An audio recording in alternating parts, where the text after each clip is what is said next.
बिहार की राजनीति में लालू जी कुख्यात हैं किसके लिए?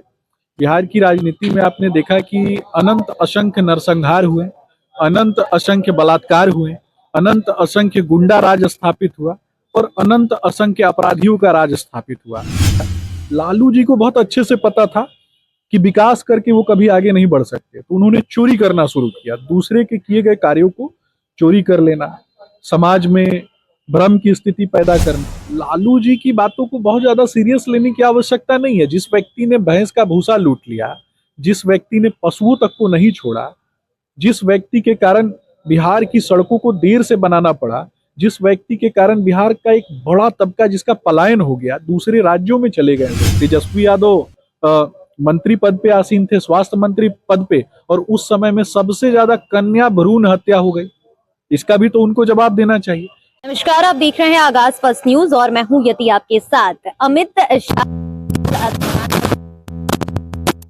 एक फैशन शब्द का इस्तेमाल कर दिया। अब पर जेडी सुप्रीमो लालू प्रसाद यादव ने करारा प्रहार बोला है और कई सवाल जो है वो उन्होंने सोशल मीडिया के माध्यम से और कई आरोप जो है वो उन्होंने लगा दिए। ऐसे में हमारे साथ बीजेपी प्रवक्ता सुमित मौजूद हैं, तो हम इससे बातचीत की। पहले तो बहुत धन्यवाद जी सर। लालू प्रसाद यादव ने ट्वीट किया और ट्वीट के बाद देखा जा रहा है कि सियासत होने लगी है। लालू प्रसाद यादव जी ये कह रहे हैं कि जो बीजेपी है वो गोवलकर की जो अनुशांसिक औलादे हैं, ये हमेशा से ही जो उनके आदर्श हैं, उनके आराध्य हैं, उनका सम्मान नहीं करते। ट्विटर के आने से सबसे बड़ी चीज क्या हुई? ट्विटर और फेसबुक के आने के बाद से मानसिक रूप से विक्षिप्त आदमी भी ट्वीट कर सकता है, और वो स्वयं ट्वीट तो नहीं करता है, किसी अन्य के माध्यम से, स्टाफ के माध्यम से ट्वीट कर सकता है।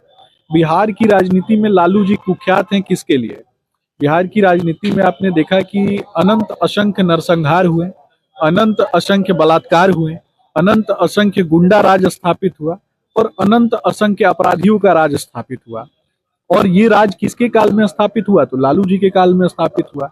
और अभी अभी कुछ दिन पहले वो आंख सेकने की बात कर रहे थे, महिला विरोधी बयान जो उनका निकल करके आया, इससे स्पष्ट रूप से पता चल रहा है कि जो व्यक्ति आज मानसिक रूप से बीमार होने के बाद, चलने फिरने में असक्षम होने के बाद जो इतना कुकृत्य करने वाली बातें करता हो, तो सोचिए कि जवानी में कैसा होगा।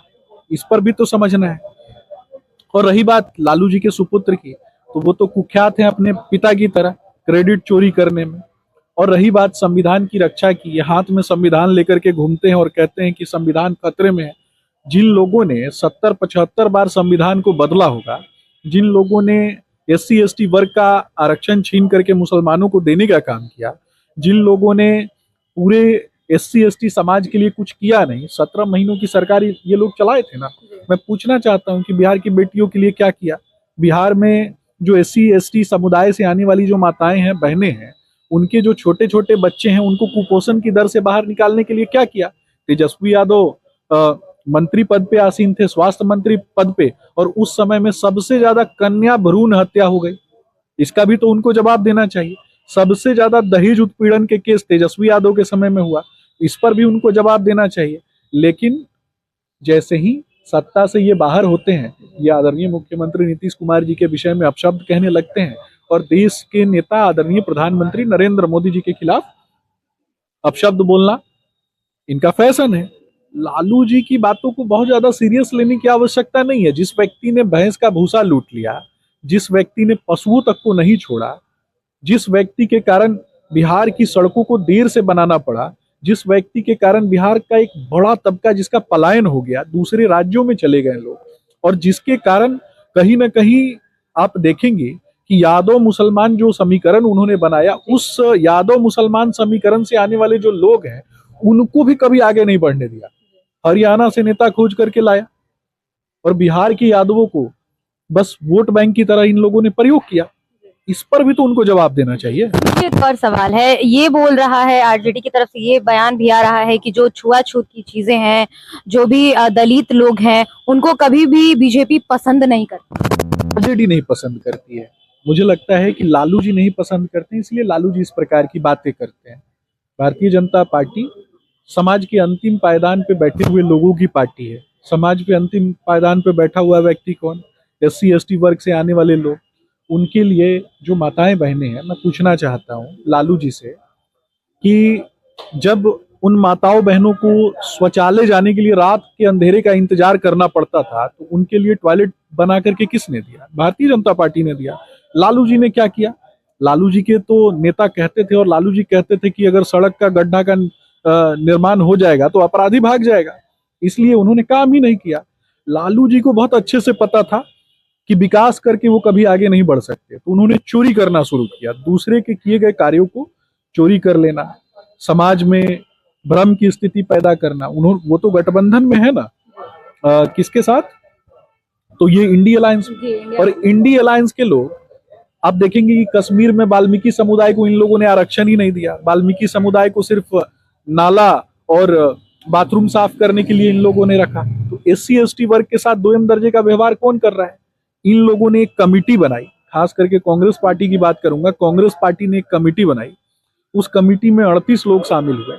उन 38 लोगों ने धीरे धीरे चोरी चोरी चुपके चुपके SC/ST वर्ग का आरक्षण समाप्त किया और मुसलमानों को दे दिया। इस पर भी तो उनको अपनी छाती पीटनी चाहिए ना। ये कभी SC/ST वर्ग के सगे नहीं हो सकते हैं। हाथ में लेकर के किताब घूमते हैं संविधान, लेकिन इनको बताना चाहिए ना तेजस्वी यादव को कि संविधान की कौन सी धारा खतरे में है, कौन सी उपधारा खतरे में है। ये तो बताएंगे नहीं। ये लोग आरक्षण समाप्त करने वाले लोग हैं। इनके कारण ही आज SC/ST वर्ग और दलितों को उपेक्षित रहना पड़ा। आज जो कहीं ना कहीं बोल पाते हैं, जो आवाज उठा पाते हैं, समाज के अंतिम पायदान पर बैठा हुआ जो व्यक्ति है, वो अगर सपने देख पाता है, उसके सपने अगर जीवंत हो रहे हैं, तो उसके पीछे गरीब का बेटा, SC/ST का बेटा, OBC का बेटा आदरणीय प्रधानमंत्री नरेंद्र मोदी जी हैं और आदरणीय मुख्यमंत्री नीतीश कुमार जी। जी, तो देखिए तमाम जो भी आरोप लगाए गए हैं आरजेडी,